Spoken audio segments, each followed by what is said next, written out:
Bonjour à tous, je m'appelle Adam, j'ai 27 ans et aujourd'hui je vais vous raconter une histoire un peu spéciale. Ce n'est pas une leçon classique de français, ce n'est pas une vidéo avec des règles de grammaire ou une liste de vocabulaire. Non, c'est une histoire vraie, une histoire de cœur et de langue. Il y a quelques mois, j'ai ressenti quelque chose de très fort. Oui, vous avez bien entendu, je suis tombé amoureux.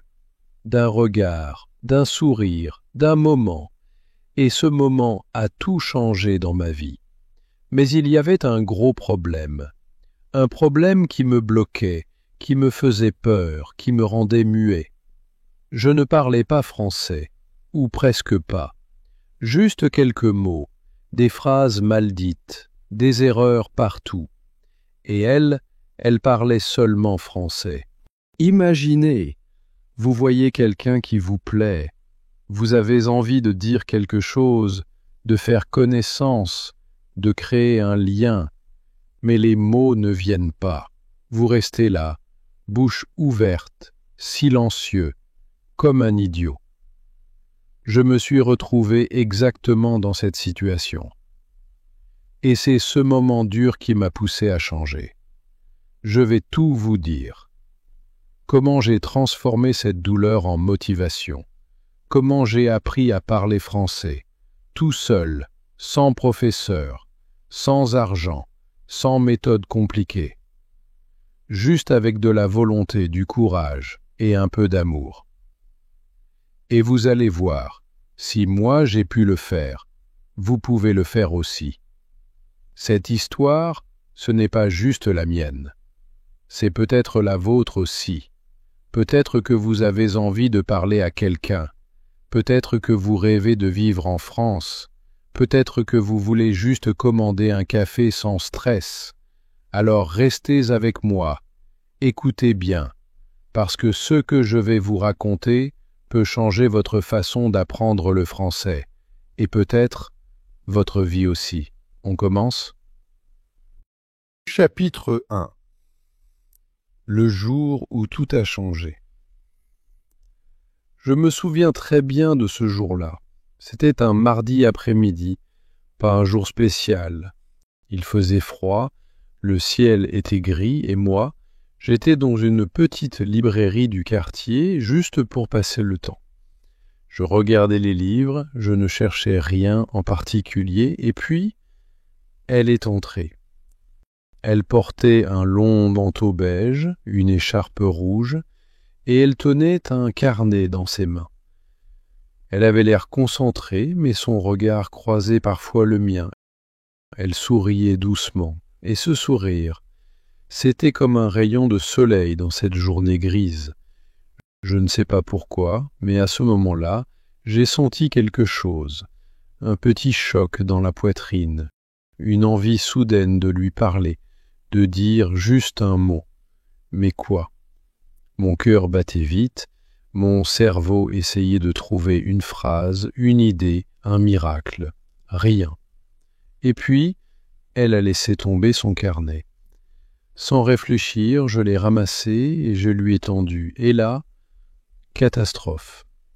Je voulais dire quelque chose de simple, peut-être « Tenez, votre carnet » ou « Il est tombé ». Mais rien ne sortait correctement. J'ai bégayé « Ici, c'est pour toi, livre ?» Elle m'a regardé, elle a souri poliment et elle a répondu « Merci » avec une petite hésitation. Je voyais bien qu'elle ne comprenait pas tout, ou peut-être qu'elle faisait semblant de comprendre. Moi, j'étais rouge comme une tomate. J'ai hoché la tête, j'ai souri et je suis parti, en silence. Comme un lâche. Dehors, je marchais vite, très vite, comme si je pouvais fuir ma honte. Je me sentais stupide, vraiment stupide. Je parlais 3 langues, mais pas celle-là, pas le français, et pourtant, c'est celle-là qu'il me fallait. Ce soir-là, je n'ai pas dormi. Je me suis tourné dans mon lit encore et encore. Je revivais la scène encore et encore. Et une phrase revenait dans ma tête. Tu veux lui parler, alors apprends sa langue. C'était simple, logique, mais aussi terrifiant. Je ne savais pas par où commencer. J'avais déjà essayé d'apprendre le français une fois ou deux, avec des applis, avec des vidéos, mais j'avais abandonné. Trop dur, trop lent, trop de règles. Mais cette fois, c'était différent. J'avais une vraie raison, une vraie motivation. Elle. Et ce petit moment, ce carnet tombé au sol, est devenu le début de quelque chose. Le début de mon aventure avec la langue française. Le début de ma transformation. Pas à cause d'un livre, d'un professeur ou d'un examen, non. À cause d'un regard. Chapitre 2. Ma méthode du cœur. Le lendemain matin, je me suis réveillé tôt. J'avais mal dormi, mais j'étais plein d'énergie. Une idée me tournait dans la tête.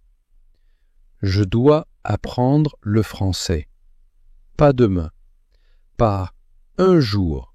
Maintenant. Je suis allé dans la cuisine, j'ai fait du café et je me suis assis avec un carnet vide devant moi. Ce n'était pas un plan officiel, pas un cours, pas une leçon académique, juste moi, un stylo et une mission. Parler à elle. Alors j'ai commencé à écrire.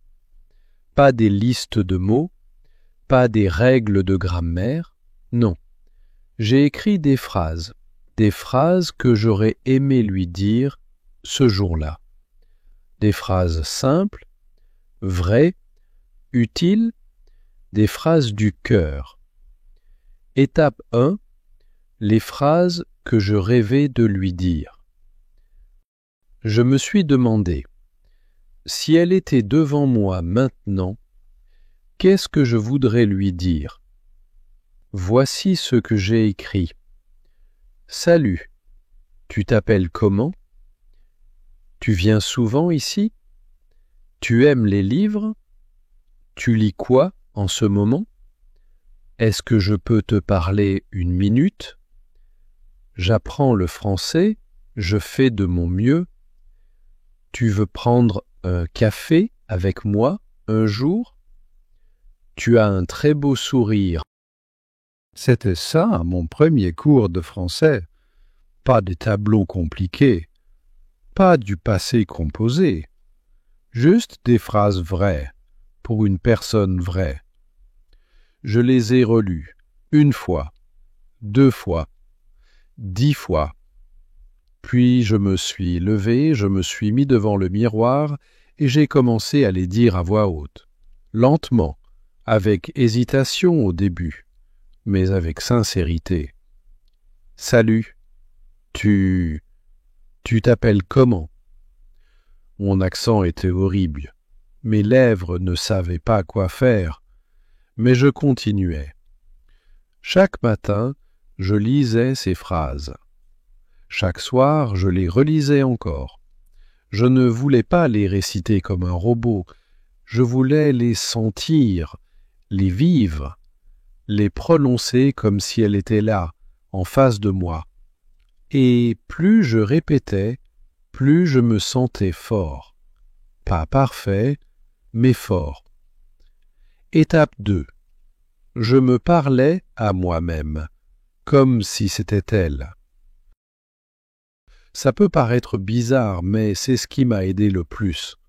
Je me parlais. Partout. Tout le temps. Quand je faisais la vaisselle, tu veux boire un thé? J'ai du thé vert. Sous la douche, aujourd'hui il fait froid, mets ton manteau. Dans le bus, tu travailles dans ce quartier? Moi aussi.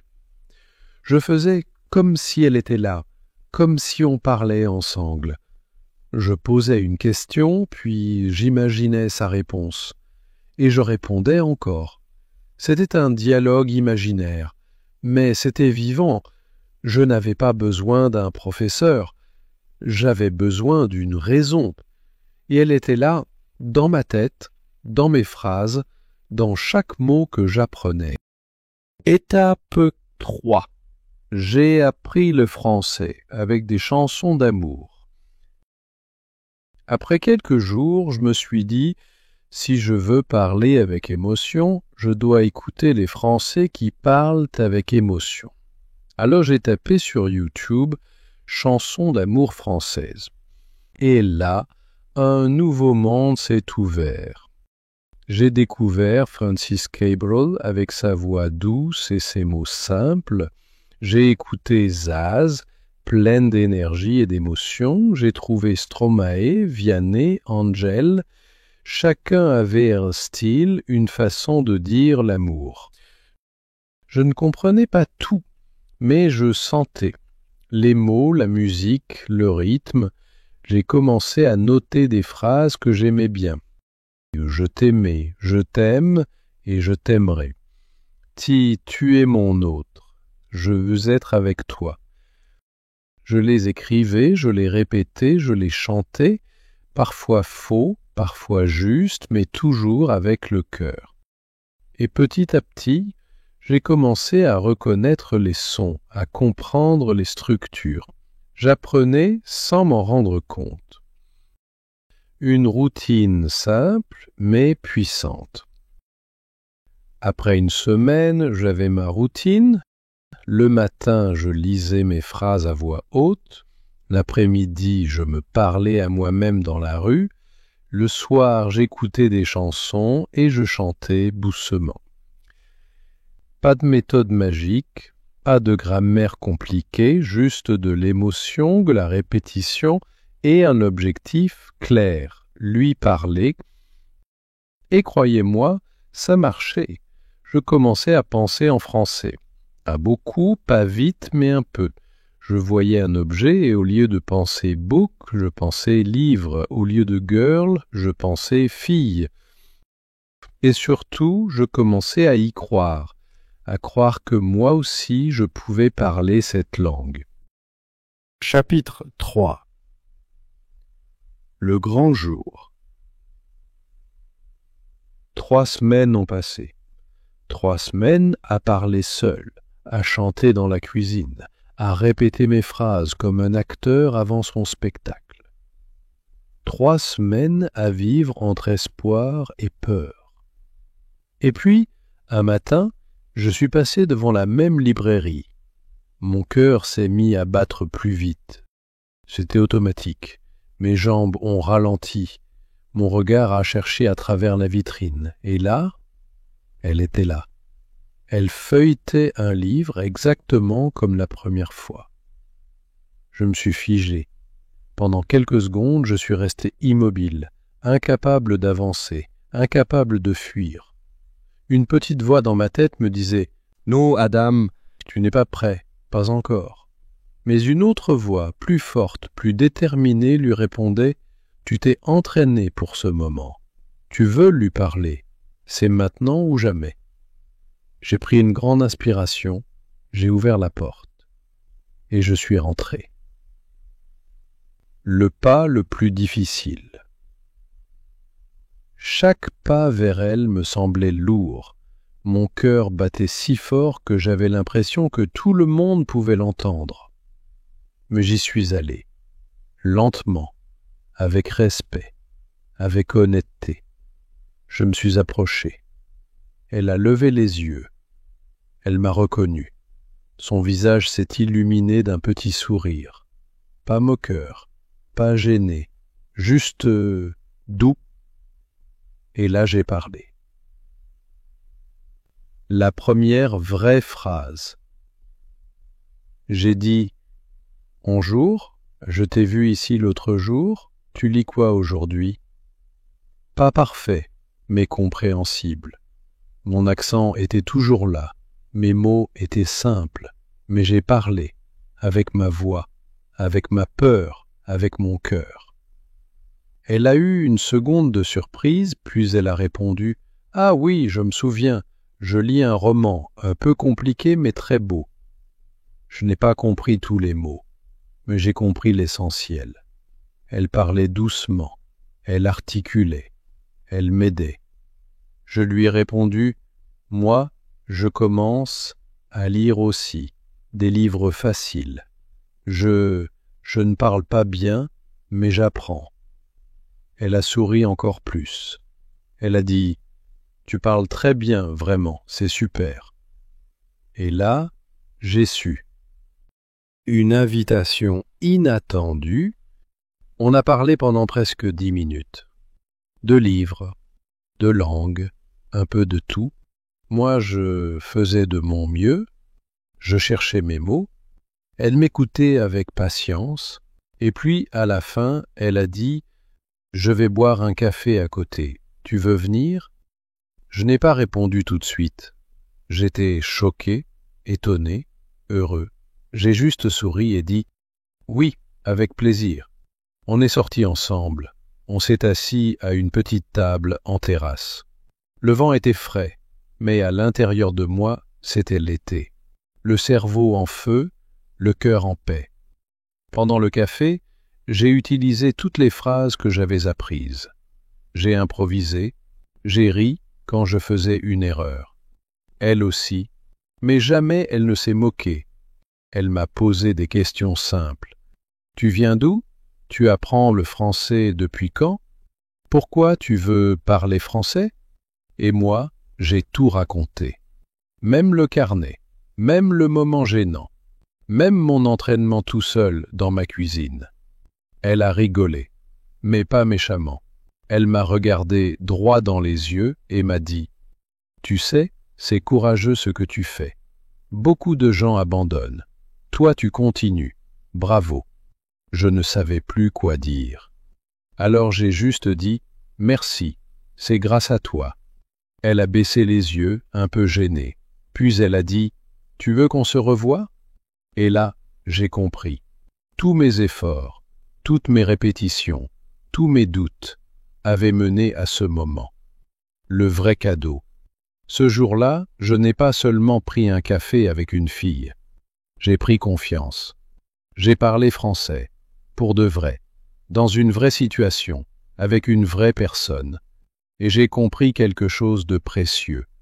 Ce n'est pas la perfection qui compte, c'est l'intention, c'est le courage, c'est le cœur qu'on met dans chaque mot. Je suis rentré chez moi avec un grand sourire et une certitude, ce n'est que le début. Chapitre 4. Ce que j'ai appris. Quand je suis rentré chez moi ce soir-là, j'étais fatigué, mais heureux. Mon cerveau était vidé comme après un examen important, et en même temps, mon cœur battait doucement, tranquillement, comme si tout était à sa place. J'avais parlé français, pas parfaitement, pas sans erreur, mais j'avais parlé, et j'avais été compris, j'avais échangé, écouté, répondu. J'avais vécu un vrai moment de communication. Alors je me suis assis et j'ai réfléchi. 1. La perfection est l'ennemi du progrès. Avant, je pensais qu'il fallait parler parfaitement pour oser parler, que sans grammaire exacte, sans bon accent, je devais rester silencieux. Mais maintenant je sais, il vaut mieux parler imparfaitement que ne pas parler du tout.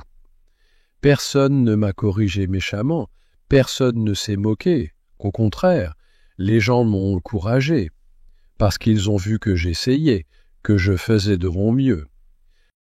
Alors j'ai arrêté de vouloir être parfait, j'ai commencé à vouloir être clair, être vrai, être humain. Et ça change tout.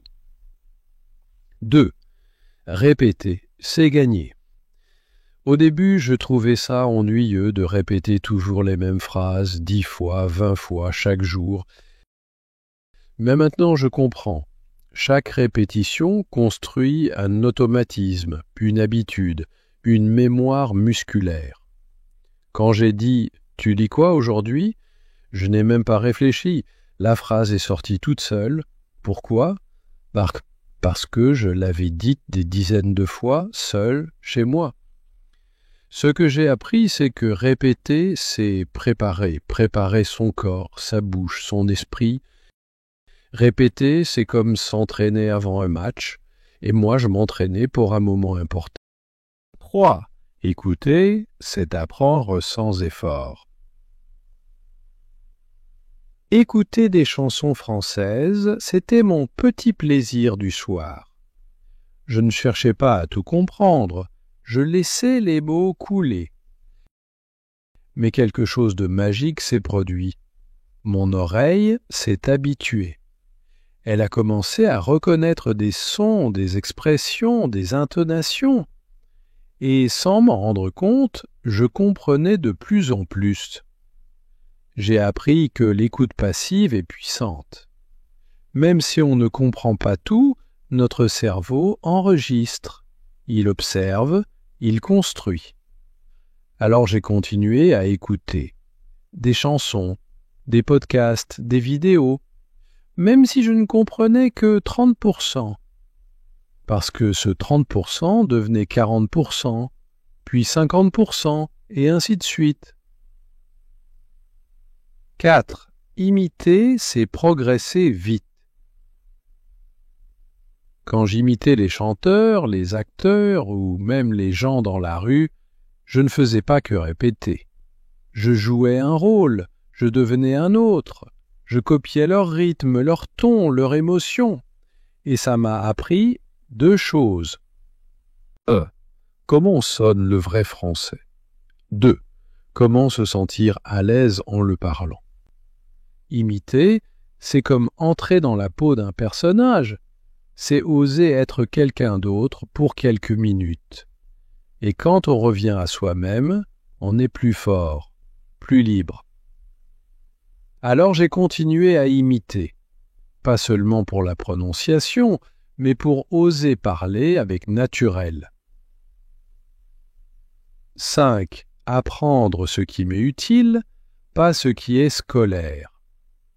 Au début, j'avais essayé des applications qui me faisaient apprendre des phrases comme « la robe est rouge »,« le chat est sous la table ». Mais moi, je ne voulais pas parler de robe ou de chat. Je voulais dire « tu veux prendre un café avec moi ?» ou « j'aime bien te parler ». Alors j'ai compris. Je dois apprendre le français que je veux utiliser, pas le français des manuels, le français de ma vie, le français de mes émotions. Et ça change tout, parce qu'on retient mieux ce qui nous touche, ce qui nous concerne, ce qui a un sens pour nous. Parler à soi-même, c'est parler librement. Parler seul, c'était ma liberté. Pas de jugement, pas de pression, pas de peur. Je pouvais faire des erreurs, je pouvais répéter, je pouvais improviser. Et chaque mot que je disais me rapprochait de mon objectif. Je parlais à voix haute, à voix basse, dans ma tête, sous la douche, en marchant, et petit à petit, mon cerveau a commencé à penser en français. Pas tout le temps, mais parfois, et c'était un grand pas. Alors, si je peux donner un conseil à ceux qui apprennent, parlez à vous-même. Parlez dans votre quotidien. Parlez même sans réponse. Ce n'est pas fou, c'est puissant. 7. Trouver une raison forte, c'est trouver une force infinie. Ma raison, c'était elle. Son regard, son sourire, le désir de lui parler. Peut-être que vous avez une autre raison. Un voyage, un travail, une passion, un rêve. Peu importe. Ce qui compte, c'est que cette raison vous pousse à continuer, même quand c'est dur, même quand vous doutez, même quand vous avez envie d'abandonner. Parce que la motivation, c'est comme un feu. Si elle est forte, elle vous réchauffe, elle vous éclaire, elle vous guide. Et croyez-moi, quand on apprend une langue avec le cœur, on apprend plus vite, plus profond, plus vrai. Chapitre 5. Ma routine secrète. Après ma première vraie conversation avec elle, j'ai senti une énergie nouvelle. J'avais goûté au plaisir de parler français. Et maintenant, je voulais aller plus loin. Je ne voulais plus juste dire quelques phrases. Je voulais parler avec fluidité, avec confiance, avec naturel. Alors, j'ai décidé de créer une routine quotidienne. Une méthode simple, gratuite, que je pouvais suivre chaque jour. Pas besoin de prof, pas besoin d'école, juste moi et ma volonté. Voici exactement ce que j'ai fait, jour après jour, pendant plusieurs semaines. Le matin, réveiller mon français. Dès que je me réveillais, avant même de toucher mon téléphone, je prononçais mes premières phrases en français. Pas des phrases compliquées.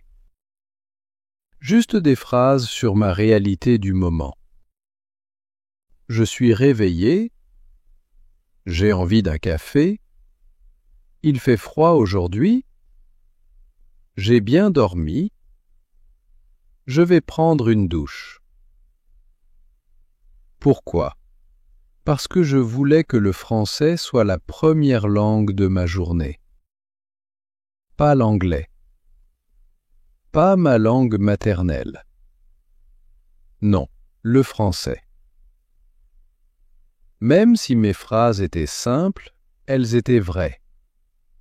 Et elles créaient une habitude dans mon esprit. Pendant le petit déjeuner, révision active. En mangeant, j'ouvrais mon carnet. Celui où j'avais noté toutes mes phrases utiles. Je les relisais, lentement, avec attention. Parfois, je fermais les yeux et j'essayais de les dire sans regarder. Je m'auto-testais. Puis, je choisissais 5 phrases et je les répétais 10 fois chacune, à voix haute. Exemple. Tu veux prendre un café avec moi? Je ne parle pas très bien français, mais j'apprends. Tu lis quoi en ce moment? Je trouve ça intéressant. Tu fais quoi ce week-end? Je faisais ça tous les matins, comme un rituel. C'était ma gymnastique linguistique. En marchant, l'observation active.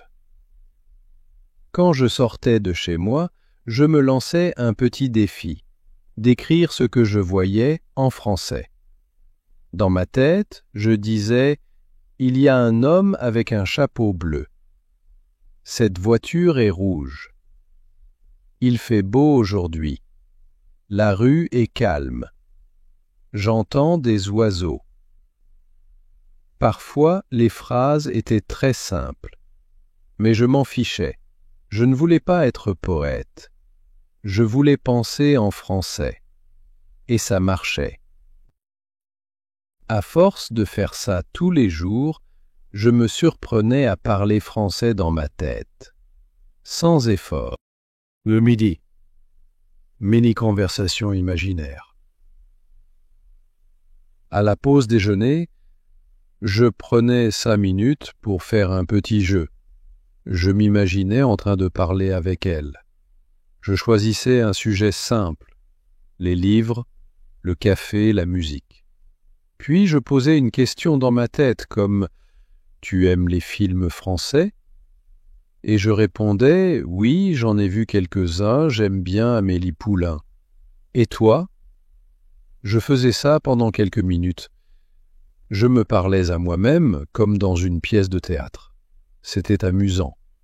Et surtout, ça préparait mon cerveau à parler naturellement. L'après-midi, shadowing.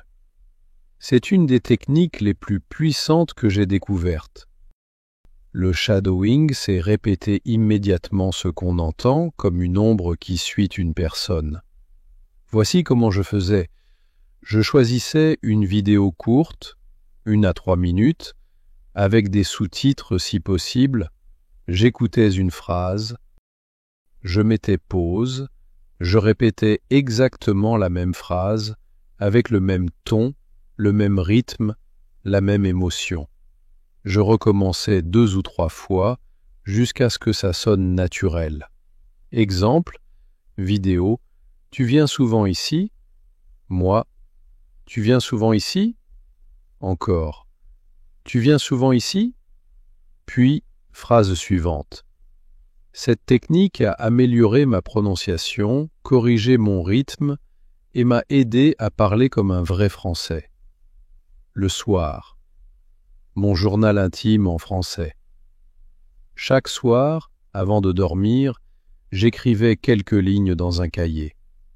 Pas besoin d'être écrivain, juste écrire sur ma journée, ce que j'ai fait, ce que j'ai aimé, ce que j'ai appris. Exemple. Aujourd'hui, j'ai parlé français avec une voisine. Elle était gentille. Elle m'a dit que je faisais des progrès. Ça m'a motivé. Ce soir, je suis fatigué, mais content. Petit à petit, mes phrases sont devenues plus longues, plus précises, plus naturelles. Et surtout, ça m'a aidé à fixer ce que j'avais appris dans la journée. Une mission par jour. Chaque jour, je me donnais une petite mission, un défi. Rien de grand, juste une action concrète. Par exemple, dire une phrase en français à un inconnu, poser une question dans un magasin, regarder une vidéo sans sous-titres, apprendre 3 nouveaux mots, envoyer un message vocal à un ami francophone. Ces mini-défis me sortaient de ma zone de confort et ils me faisaient sentir acteur de mon apprentissage. Résultat, après 30 jours. Après 1 mois de cette routine, je voyais déjà des changements énormes. Je comprenais mieux les conversations, je cherchais moins mes mots, je faisais moins d'erreurs et surtout, je parlais sans avoir peur.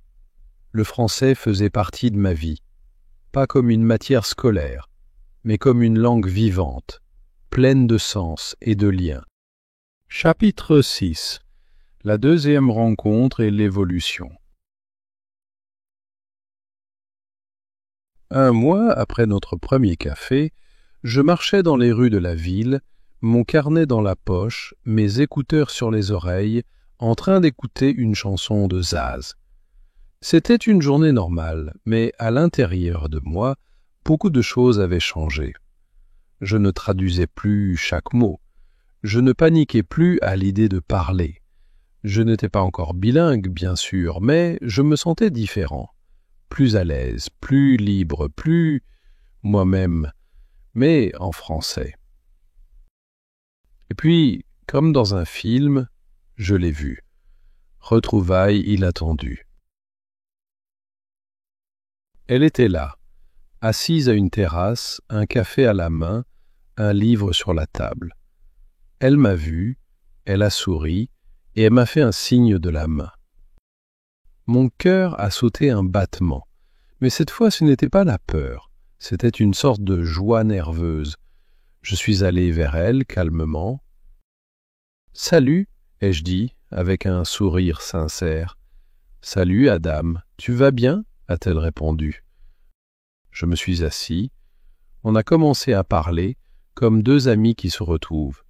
Mais cette fois, tout était différent. Je ne répétais plus des phrases apprises par cœur. Je parlais vraiment. J'écoutais, je réagissais, je posais des questions, je faisais des blagues. Et elle riait, naturellement. Une vraie conversation, fluide et vivante. On a parlé de tout, de nos lectures, de nos familles, de la pluie, du soleil, des petits plaisirs simples de la vie. Elle m'a dit « Tu sais, ton français est beaucoup plus naturel maintenant. Tu parles vraiment bien. » J'ai répondu « Merci. Je m'entraîne tous les jours. Même quand je suis seul, je parle à voix haute. Tu m'as motivé sans le savoir. » Elle a rougi un peu, puis elle a dit « Tu sais quoi ? C'est rare de rencontrer quelqu'un qui fait autant d'efforts pour apprendre une langue, pour communiquer. » Je ne savais pas quoi répondre. Alors j'ai souri et j'ai dit la vérité. Je pense que, quand quelque chose compte pour toi, tu trouves toujours un moyen, pas des excuses. Une promenade, un croissant, une émotion. Après le café, on a marché un peu dans le quartier. Elle m'a montré sa librairie préférée. On est entré, elle m'a conseillé un petit livre pour débutants, plein d'histoires courtes. Celui-là, je l'ai lu quand j'étais enfant. Tu vas aimer, je pense. J'ai pris le livre. Je l'ai feuilleté. Et j'ai lu, à voix basse, un jour, un petit renard se perdit dans la forêt. Elle m'a regardé, impressionnée. Tu lis très bien. Je lui ai dit, c'est parce que j'ai une bonne prof, même si elle ne le savait pas. Elle a ri. Et à ce moment-là, j'ai su. Le lien était là. Pas seulement parce que je parlais français, mais parce que j'avais osé apprendre, osé me montrer vulnérable, osé progresser. Un message inattendu. Le soir même, je reçois un message d'elle. Merci pour aujourd'hui. C'était vraiment agréable de te revoir. Et ton français est impressionnant. Tu as beaucoup progressé. Si tu veux, on peut se revoir jeudi. Il y a une expo sympa au musée. J'ai lu ce message au moins 10 fois. Pas parce que je doutais de ma compréhension, non, mais parce que chaque mot me faisait chaud au cœur. J'ai répondu « Avec plaisir. Je suis libre jeudi. Et j'adore les expos. À bientôt. » L'évolution intérieure. Ce soir-là, je me suis regardé dans le miroir et j'ai repensé à moi 2 mois plus tôt. Le gars qui avait bégayé, livre, toi, tombé, merci, Et maintenant, ce même gars recevait des messages en français, lisait des livres, parlait avec aisance, riait, vivait. J'ai compris que je n'avais pas seulement appris une langue, j'avais appris la confiance, la patience, le courage et surtout le pouvoir de la constance. Ce que cette rencontre a changé. Notre deuxième rendez-vous était différent du premier. Le premier, c'était un petit miracle, une surprise, une victoire timide. Le second, c'était une confirmation, un vrai moment de connexion. Et je ne parle pas seulement de sentiments, je parle de la langue, parce qu'elle n'était plus une barrière, elle était devenue un pont, un outil pour partager, rire, apprendre, rêver. Ce jour-là, j'ai compris que le français ne serait plus jamais une chose extérieure à moi. Il faisait partie de ma vie. Chapitre 7. Le tournant final. Je ne voulais plus m'arrêter. Je pensais que j'apprenais le français pour lui parler à elle, que c'était juste un objectif, une mission, un petit défi personnel. Mais je me suis trompé. Parce qu'un jour, j'ai réalisé quelque chose de très fort. Même si elle disparaissait demain, je continuerai à apprendre. Pourquoi ? Parce qu'entre-temps, le français était devenu une partie de moi, une curiosité nouvelle. Avant, je regardais les livres français avec peur. Maintenant, je les regardais avec envie. Je voulais tout comprendre, les mots, les nuances, les petits détails de la langue. Je voulais lire Victor Hugo, écouter des débats, comprendre les jeux de mots dans les films. Un jour, j'ai vu une vieille dame lire un journal dans le métro. Je me suis approché doucement et j'ai commencé à lire par-dessus son épaule. C'était un article sur la météo. Et j'ai tout compris, Ce n'était pas un grand texte, non, mais pour moi c'était une grande victoire, une émotion discrète mais profonde, un monde qui s'ouvre à moi. Avant, le français était un mur, maintenant c'était une porte vers des films que je ne comprenais pas avant, vers des chansons qui me faisaient maintenant pleurer ou sourire, vers des personnes que je n'aurais jamais pu approcher. J'ai commencé à regarder des vidéos de cuisine en français, des documentaires, des interviews, et parfois j'oubliais même que je regardais en français. Je comprenais sans effort, comme si la langue avait cessé d'être une langue étrangère. C'était maintenant ma deuxième voix. L'envie de partager. Un jour, dans un petit café, un touriste s'est approché de moi. Il avait l'air perdu. Il m'a dit en anglais « Do you speak French? I need help with the menu. » Et là, sans réfléchir, j'ai répondu « Oui, je peux t'aider. Tu veux savoir ce que ça veut dire confit de canard ?» Il m'a regardé, surpris, et moi j'étais fier, vraiment fier. Pas parce que j'avais impressionné quelqu'un, mais parce que je pouvais aider, je pouvais transmettre, c'était nouveau, et ça me donnait une joie que je n'avais jamais ressentie dans mes études. Une habitude ancrée. Au fil des jours, ma routine était devenue naturelle. Je ne me forçais plus. Je n'avais plus besoin de rappel. Parler en français, normal. Écouter des chansons françaises, plaisir. Penser en français, automatique. Écrire dans mon journal, apaisant. Même mes rêves, parfois, étaient en français. Je me réveillais et je me souvenais d'une phrase, d'un dialogue imaginaire, et ça me faisait rire, parce que jamais, jamais, je n'aurais cru ça possible. L'envie d'écrire, de créer, de vivre en français. J'ai commencé à écrire de petites histoires, de petits textes inspirés de ma vie, en français, pas pour les publier, juste pour moi, pour le plaisir de construire des phrases, pour le plaisir de jouer avec la langue. Et parfois, je les lisais à elle.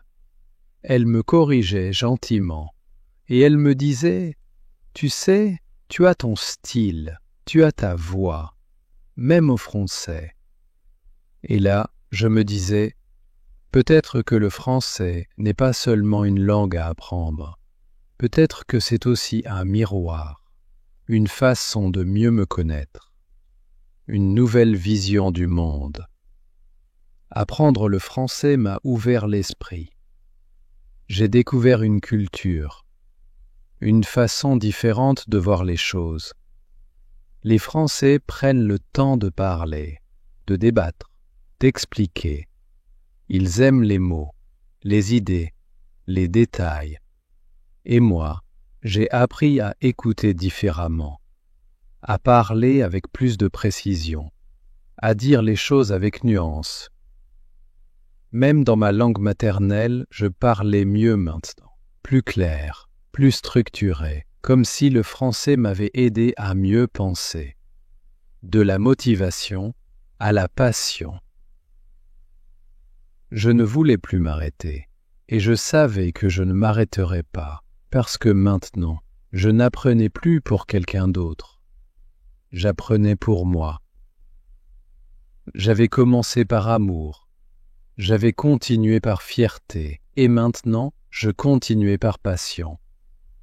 Et je me disais, si une langue peut transformer ma confiance, si une langue peut me connecter à d'autres, si une langue peut me faire rêver plus grand, alors pourquoi s'arrêter? Chapitre 8. Le jour où j'ai inspiré quelqu'un d'autre. J'étais dans un petit parc, assis sur un banc, en train de relire une vieille page de mon journal. C'était la page où j'avais écrit ma toute première phrase en français sans aucune aide. La phrase était simple: « Aujourd'hui, je veux apprendre à parler ». Je l'avais écrite 2 mois plus tôt, et maintenant je la regardais avec un sourire. Parce qu'aujourd'hui je parlais. Et soudain, quelqu'un m'a tapé doucement sur l'épaule. Une rencontre inattendue. C'était un jeune homme, un peu plus jeune que moi. Il m'a dit avec un accent hésitant: « Excuse me, do you speak English? I want to ask you something. » Je lui ai répondu en anglais: « Yes, sure. What do you need? » Il a regardé le carnet dans mes mains. Puis il a dit: « I saw you talking in French last week in the cafe nearby with the girl. You spoke well. I want to do that too. » J'ai été surpris, un peu gêné, mais surtout touché. Il m'a expliqué qu'il vivait à Montréal depuis quelques semaines, qu'il avait peur de parler, qu'il n'osait pas commencer, et qu'en me voyant parler, il s'était dit: « Si lui peut le faire, peut-être que moi aussi. » Mon histoire, dans ses yeux. Je l'ai écouté, et je me suis revu quelques mois plus tôt, perdu, timide, bloqué, avec le cœur qui veut, mais la bouche qui ne peut pas. Alors je lui ai dit: « Je comprends très bien ce que tu ressens. Moi aussi j'ai commencé comme ça. Je ne parlais pas un mot, et j'avais peur, très peur. » Il m'a regardé avec attention, et je voyais dans ses yeux ce mélange de doute et d'espoir. Alors je lui ai parlé. Pas de théorie, pas de méthode académique, mais de mon expérience, mon histoire. Le carnet qui change tout. Je lui ai montré mon carnet. Je lui ai lu quelques phrases que j'avais écrites au tout début. « Tu veux prendre un café ? » Je ne parle pas bien, mais j'essaie. « Tu peux répéter, s'il te plaît ?» Il a souri et il m'a dit: « That's exactly what I need. Simple things, real things. » Alors je lui ai tendu une feuille blanche. Et je lui ai dit: « Écris tes phrases, celles que tu veux dire, celles qui comptent pour toi, et répète-les tous les jours. » Il m'a regardé comme si je venais de lui offrir un trésor. Une oreille, une voix, une confiance. Pendant une demi-heure, on a parlé, je lui ai conseillé des chansons, des vidéos faciles, des idées de phrases à pratiquer seul. Je lui ai dit de parler à lui-même, de ne pas avoir honte, de transformer chaque moment de la journée en moment d'apprentissage. Et surtout, je lui ai dit: « Tu n'as pas besoin d'être parfait. Tu as juste besoin d'essayer, chaque jour, un mot, une phrase, une conversation. C'est comme ça que tu avances. » Il m'a remercié 3 fois. Puis il m'a demandé si on pouvait se revoir pour pratiquer ensemble. J'ai dit oui, évidemment. Un message qui m'a bouleversé. 2 semaines plus tard, je reçois un message: « Salut Adam, je voulais juste te dire merci. Grâce à toi, j'ai osé parler aujourd'hui à la caissière du supermarché. C'était pas parfait, mais elle a compris et elle a souri. C'est rien pour certains, mais pour moi, c'était énorme. » J'ai lu ce message plusieurs fois, les larmes aux yeux, parce que je comprenais exactement ce qu'il ressentait et parce que, sans le vouloir, j'étais devenu ce que j'avais cherché moi-même, une source d'inspiration. Le pouvoir de l'exemple. Je n'étais pas un professeur, je n'étais pas un expert, j'étais juste quelqu'un qui avait osé commencer, et ce simple fait avoir commencé, avoir continué, avoir échoué puis progressé, avait suffi à inspirer quelqu'un d'autre.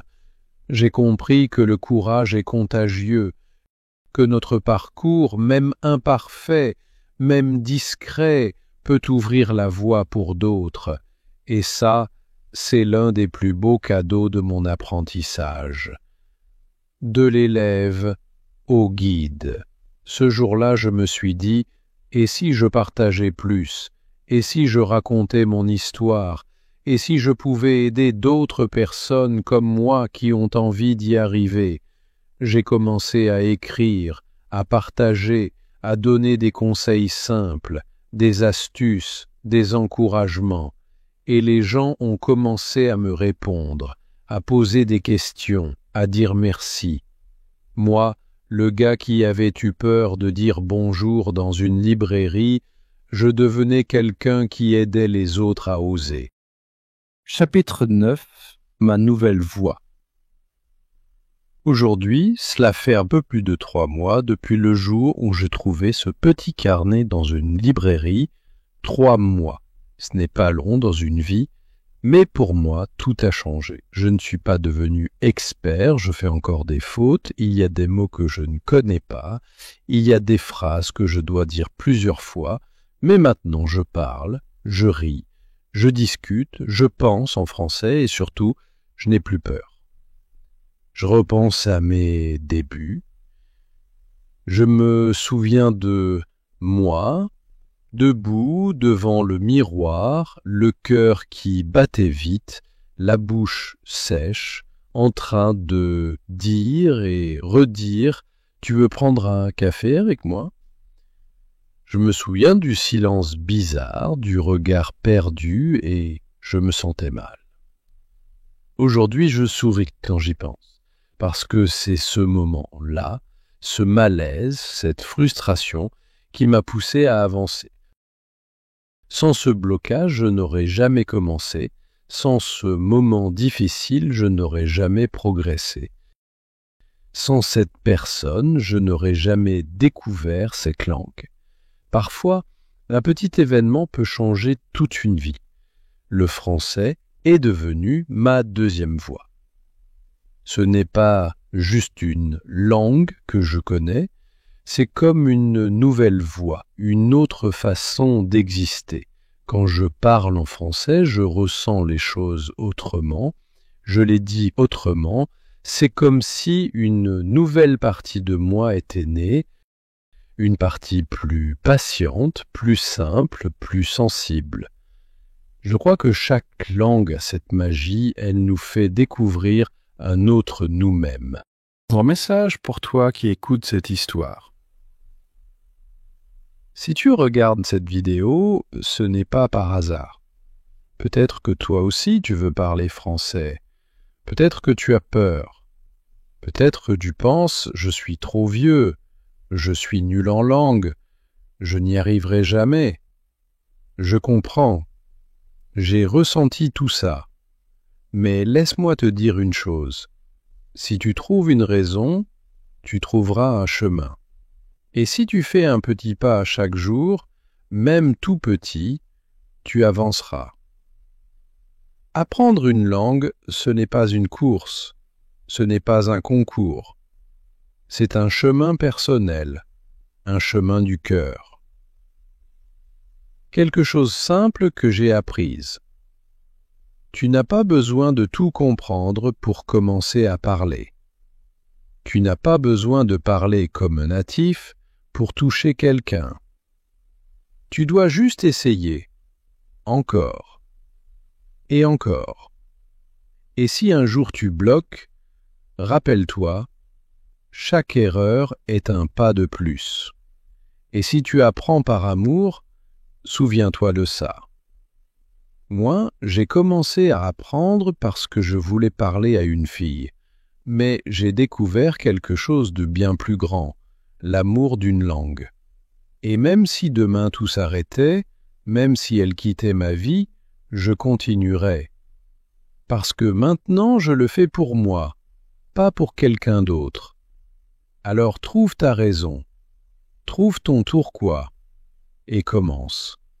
Pas demain, pas un jour, mais aujourd'hui, maintenant. Pour finir, si cette histoire t'a touché, si elle t'a donné un peu de courage, alors j'ai réussi. Et si tu veux progresser, je te donne un dernier conseil. Parle. Même seul, même doucement, même mal, mais parle. Parce qu'un jour, tu seras surpris d'entendre ta propre voix, dans une autre langue, avec une nouvelle confiance, dans un nouveau monde que tu auras construit, mot par mot. Je te souhaite un beau chemin, et n'oublie pas, tu peux parler français, tu vas parler français.